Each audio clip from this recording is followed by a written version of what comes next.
نحمده ونصلي ونسلم على رسوله الكريم أما بعد فأعوذ بالله من الشيطان الرجيم بسم الله الرحمن الرحيم ليجعل ما يلقي الشيطان فتنة للذين في قلوبهم مرض والقاسية قلوبهم وإن الظالمين لفي شقاق بعيد وليعلم الذين أوتوا العلم أنه الحق من ربك فيؤمنوا به فتخبت له قلوبهم وإن الله لهادي الذين آمنوا إلى صراط مستقيم ولا يزال الذين كفروا في مرية منه حتى تأتيهم الساعة بغتة أو يأتيهم عذاب يوم عقيم الملك يومئذ لله يحكم بينهم فالذين آمنوا وعملوا الصالحات في جنات النعيم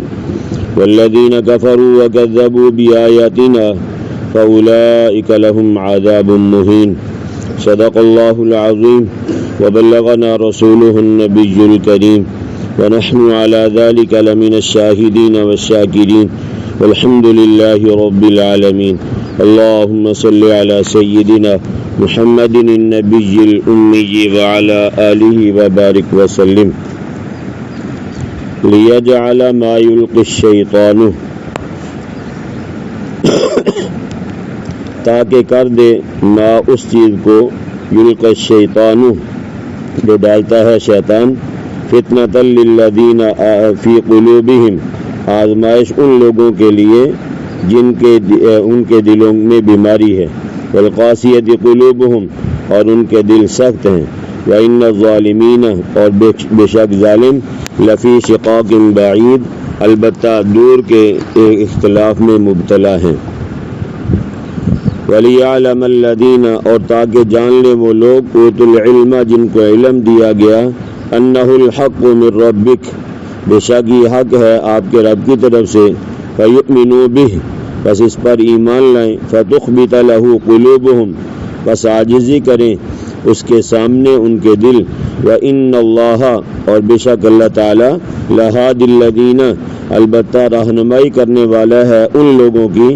آمنو جو ایمان لائے الی صراط مستقیم سیدھے راستے کی طرف ولا یزال الذین کفروا اور ہمیشہ رہیں گے وہ لوگ جنہوں نے کفر کی اختیار کیا فی مریۃ منہ شک میں اس قرآن پاک کے بارے میں حتی تأتیہم الساعہ یہاں تک کہ آئے ان کے پاس قیامت بغتتاً اچانک او یأتیہم یا آئے ان کے پاس عذاب یوم عقیم ایسے دن کا عذاب جو نامبارک ہے الملک یومئذ للہ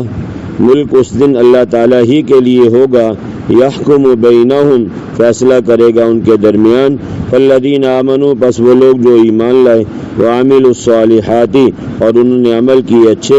فی جنات النعیم باغوں میں ہوں گے نعمت کے والذین کفروا اور وہ لوگ جنہوں نے کفر اختیار کیا وکذبوا بآیاتنا اور جھٹلایا ہماری آیتوں کو فاولئک لہم عذاب مہین پس وہ لوگ ہیں ان کے لیے عذاب ہوگا رسوا کرنے والا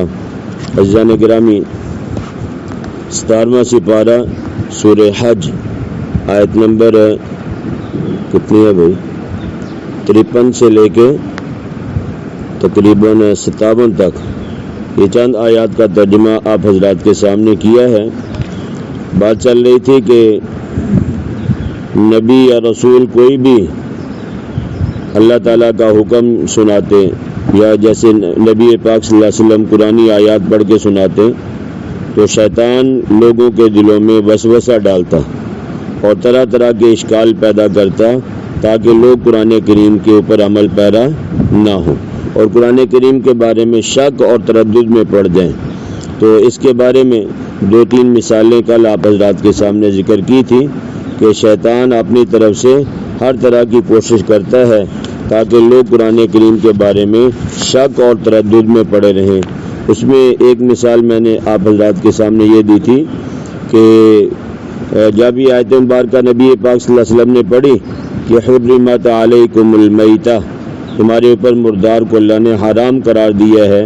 تو انہوں نے اشکال کیا کہ جو جانور خود ذبح کرتے ہیں تو کہتے ہیں یہ حلال ہے، اور جسے اللہ مار دے اسے کیا کہتے ہیں بھائی؟ حرام ہے۔ ٹھیک ہے جی۔ اپنا حالانکہ اگر دیکھا جائے تو دونوں جانور جو اپنی طبعی موت مرا ہے یا جس کو ذبح کیا گیا ہے، دونوں کو اللہ ہی نے موت دی۔ جس کو ذبح کیا گیا اس کی زندگی کیا ہوگی تھی بھائی؟ پوری ہو چکی تھی، لہذا اس کو اللہ کے نام پہ اسے قربان کر دیا گیا۔ تو اگر گہری نظر سے دیکھیں دونوں کو موت اللہ تعالیٰ ہی نے دی ہے، اور ایک کے بارے میں اللہ حکم فرما رہے کہ یہ حلال ہے، اور ایک کے بارے میں حکم دیا جا رہا کہ یہ حرام ہے۔ جس کے اوپر اللہ کا نام لے کے ذبح کیا گیا، اللہ کہتے یہ پاک بھی ہے، حلال بھی ہے، اسے کھاؤ، اور جو مردار ہے اس کے بارے میں فرمایا کہ اس کو تم نہیں کھا سکتے، کھاؤ گے تو یہ تمہاری صحت کے لیے نقصان دہ ہوگا۔ تو فرمایا کہ لِيَجْعَلَ مَا يُلْقِي الشَّيْطَانُ فِتْنَةً لِلَّذِينَ فِي قُلُوبِهِمْ، تاکہ کر دے اس چیز کو شیطان ڈالتا ہے، جو شیطان ڈالتا ہے آزمائش، ان لوگوں کے لیے فی قلوبہم مرض، جن کے دلوں میں بیماری ہے کفر و شرک کی، والقاسیۃ قلوبہم، اور جن کے دل سخت ہیں اور شبہ کو نہیں چھوڑتے، اور وضاحت ہو جانے کے باوجود وہی باتیں دہراتے رہتے ہیں کہ دیکھو جی ایک طرف تو کہتا ہے تم اور تمہارے معبود دوزخ میں جائیں گے، پھر انبیاء کرام علیہم السلام اور فرشتے بھی تو معبود ہیں، ان کی عبادت بھی کی گئی ہے، تو ان کے بارے میں کہتے کہ یہ جہنم میں نہیں جائیں گے۔ یعنی ایک بات بتا دی گئی، جواب دے دیا گیا، تصریح کر دی گئی، اس کے باوجود بھی جو کافر لوگ ہیں نا، جن کے دلوں میں کفر اور شرک بھرا ہوا ہے، وہ اس بات کو چھوڑنے کے لیے تیار نہیں ہے۔ جیسے کہ ابھی جو مثال میں نے دی ہے، جب اللہ نے کہا ایک چیز حلال ہے ایک حرام ہے، تو اس میں پھر کوئی معاملہ تو باقی نہیں رہا، اس لیے کہ اللہ کے کہنے پہ ہی ہم کہتے ہیں حلال ہے، اور اللہ کے کہنے پہ ہی ہم کیا کہتے ہیں بھائی؟ یہ چیز حرام ہے۔ تو جب اللہ نے کہہ دیا تو پیچھے کیا رہ گیا؟ اور دوسرے نمبر پہ جو کل یہ بات بھی عرض کی تھی کہ اللہ نے فرمایا کہ تم اور تمہارے معبود جن کی تم نے اللہ کے علاوہ عبادت کی ہے، اللہ ان کو دوزخ میں ڈالے گا۔ تو انہوں نے پھر اعتراض کیا کہ حضرت عیسیٰ علیہ السلام، فرشتے، ان کی بھی لوگوں نے عبادت کی ہے، لہذا یہ بھی دوزخ میں جائیں گے معاذ اللہ۔ تو اس کا جواب یہ دیا گیا کہ ان کے بارے میں اللہ نے پہلے سے یہ بات لکھ دی ہے کہ یہ میرے مقربین ہیں، میں ان کو معاف کروں گا، فرشتوں کو بھی، اور حضرت عیسیٰ علیہ السلام یہ چونکہ اللہ کے پیغمبر ہیں، اور پیغمبر ویسے ہی معصوم ہوتے ہیں۔ اور دوسری بات یہ ہے کہ حضرت عیسیٰ علیہ السلام نے اور فرشتوں نے کبھی یہ بات بندوں سے نہیں کی کہ تم ہماری عبادت کرو، آگے لوگوں کی مرضی ہے کہ اگر وہ کسی کی عبادت کرتے ہیں، اب جیسے اولیاء کرام ہیں، حضرت علی حجویری رحمہ اللہ یا پیران پیر عبد القادر جیلانی رحمہ اللہ، انہوں نے کسی بھی کو یہ بات نہیں کی تھی کہ تم آ کے ہمیں سجدہ کرو، ٹھیک ہے بھائی، لیکن لوگ ان کے مزارات پہ جا کے سجدے بھی کرتے ہیں، نہ جانے کیا کچھ کرتے ہیں، جبکہ انہوں نے یہ باتیں کبھی نہیں کی۔ یہ تو بت پرستی سے، قبر پرستی سے لوگوں کو کیا کرنے والے ہیں بھائی؟ منع کرنے والے تھے۔ ایک اللہ کے آگے سر جھکانے والے بھی تھے، اور لوگوں کو بھی ایک اللہ کے در پہ سر جھکانے کی تعلیمات دینے والے تھے۔ آگے لوگوں نے اس میں ان کی تعلیمات کو بگاڑ دیا، اس میں ان حضرات کا کوئی قصور نہیں ہے، قصور ہے تو ان لوگوں کا اپنا ہے۔ وَإِنَّ الظَّالِمِينَ لَفِي شِقَاقٍ بَعِيدٍ، فرمایا یہ لوگ کبھی بھی شبہات سے باہر نہیں نکلیں گے، وجہ یہ ہے کہ ان کے دلوں میں کفر اور شرک بھرا پڑا ہے، اور یہ لوگ روگی ہیں، بیمار ہیں، یعنی ایمان قبول نہیں کرتے، تو ان کو بیماری ہے کفر کی، شرک کی۔ وَإِنَّ الظَّالِمِينَ لَفِي شِقَاقٍ بَعِيدٍ، اور بے شک ظالم دور کے اختلاف میں مبتلا ہیں، ان کا حق کے ساتھ اختلاف بہت دور کا ہے، یعنی یہ کبھی بھی حق کو قبول کرنے کے لیے تیار نہیں ہوں گے۔ وَلِيَعْلَمَ الَّذِينَ أُوتُوا الْعِلْمَ، اور تاکہ جان لیں وہ لوگ جن کو علم دیا گیا، اِنَّهُ الْحَقُّ مِن رَبِّكَ، بے شک یہ قرآن حق ہے آپ کے رب کی طرف سے، فَيُؤْمِنُوا بِهِ، پس اس پر وہ ایمان لائیں، فَتُخْبِتَ لَهُ قُلُوبُهُمْ، پس عاجزی کرے اس کے سامنے ان کے دل، وَإِنَّ اللَّهَ لَهَادِ الَّذِينَ آمَنُوا، جو قرآن کو اپنے سامنے رکھتا ہے، اس پر ایمان لاتا ہے، اس کے حلال کو حلال اور اس کے حرام کو حرام جانتا ہے، فرمایا کہ وَإِنَّ اللَّهَ لَهَادِ الَّذِينَ آمَنُوا، بے شک اللہ تعالی رہنمائی کرتا ہے ان لوگوں کی جو ایمان لائے، اِلَى صِرَاطٍ مستقیم، سیدھے سیدھے راستے کی طرف۔ عقیدہ بھی صحیح ہوگا، نمازیں بھی پڑھیں گے، روزے بھی رکھیں گے، حج بھی کریں گے، حلال حرام کی تمیز بھی کریں گے، اخلاق بھی اچھے ہوں گے۔ یہی صراط مستقیم کا خلاصہ ہے۔ جو قرآن کو اپنے سینے سے لگا لے اور اس کے پیچھے چل پڑے تو قرآن کریم اس کی رہنمائی کرتا ہے سیدھے راستے یعنی صراط مستقیم کی طرف۔ ولا یزال الذین کفروا، اور ہمیشہ رہیں گے وہ لوگ جو کافر ہیں، فی مریۃ منہ، شک میں اس قرآن کریم کے بارے میں۔ آج بھی بے شمار مخلوق ہے جو قرآن پاک کو نہیں مانتی، جو زبانی طور پر ماننے کا دعویٰ کرتے ہیں۔ انصاف سے دیکھا جائے تو ان میں بھی ماننے والے بہت تھوڑے ہیں جو قرآن کریم کے احکام پر عمل کرنے والے ہیں۔ مثلاً جتنے بھی مسلمان ہیں، کلمہ پڑھنے والے ہیں، یہ سارے ہی قرآن کریم کو اللہ تعالیٰ کی کتاب مانتے ہیں، ٹھیک ہے بھائی۔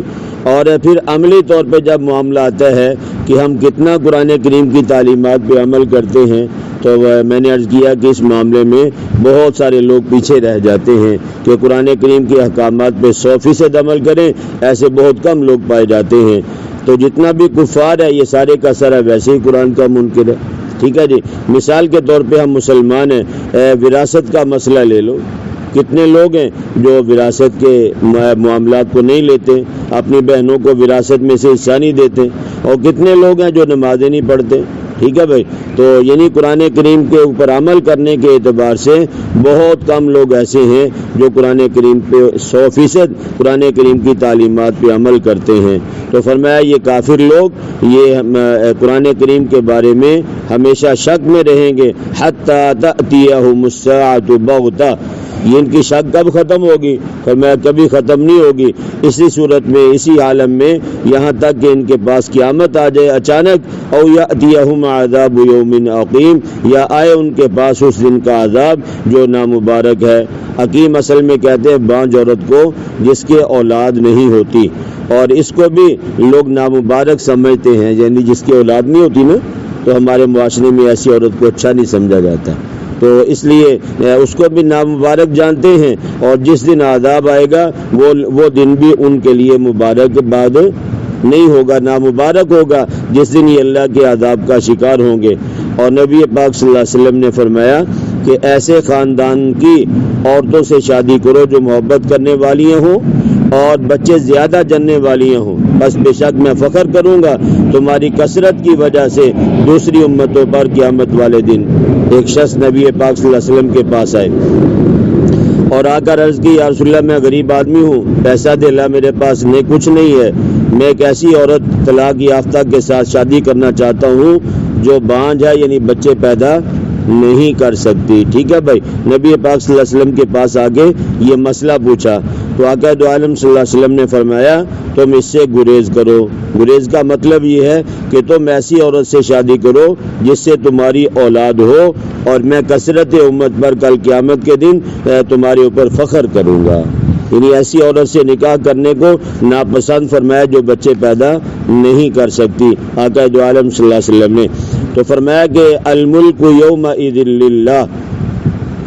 ملک اس دن اللہ تعالیٰ کے لیے ہی ہوگا۔ آج تو کہتے ہیں نا ہماری حکومت، ہمارا گھر، ہماری جائیداد، ہمارا سب کچھ، یہ آج ہے، لیکن جیسے ہی قیامت قائم ہوگی تو اس وقت ساری کی ساری ملکیت اور ساری کی ساری بادشاہت کس کی ہوگی بھائی؟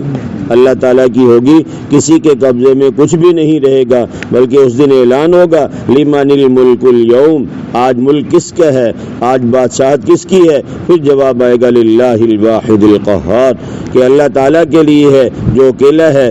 دبانے والا ہے۔ یحکم بینہم، فیصلہ کرے گا ان کے درمیان، عملی فیصلہ، دلائل کے ذریعے تو حق و باطل کا فیصلہ ہو چکا ہے، وہاں یہ فیصلہ ہوگا کہ فالذین آمنوا، بس وہ لوگ جو ایمان لائے، وعملوا الصالحات، اور انہوں نے عمل کیے اچھے، فی جنات النعیم، نعمتوں کے باغوں میں ہوں گے، خوشی کے باغ میں ہوں گے، لیکن اس کے لیے دو چیزیں ضروری ہیں، ایک ایمان اور دوسرا عمل صالح۔ فالذین آمنوا وعملوا الصالحات، ایمان بھی چاہیے اور نیک اعمال بھی چاہیے۔ اور دوسرا فیصلہ کیسا ہے؟ فرمایا والذین کفروا، اور وہ لوگ جنہوں نے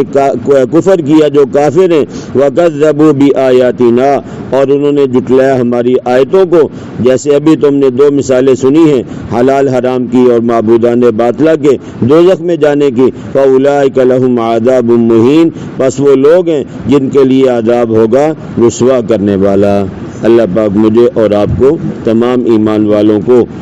رسوائی والے عذاب سے محفوظ فرمائے، اور اپنا مہمان خانہ جو جنت ہے اس کا حقدار ہم سب کو بنائے۔ اللہ کی ذات سے دعا ہے کہ جو کچھ کہا سنا گیا اللہ پاک مجھے بھی اور آپ کو بھی عمل کی توفیق نصیب فرمائے۔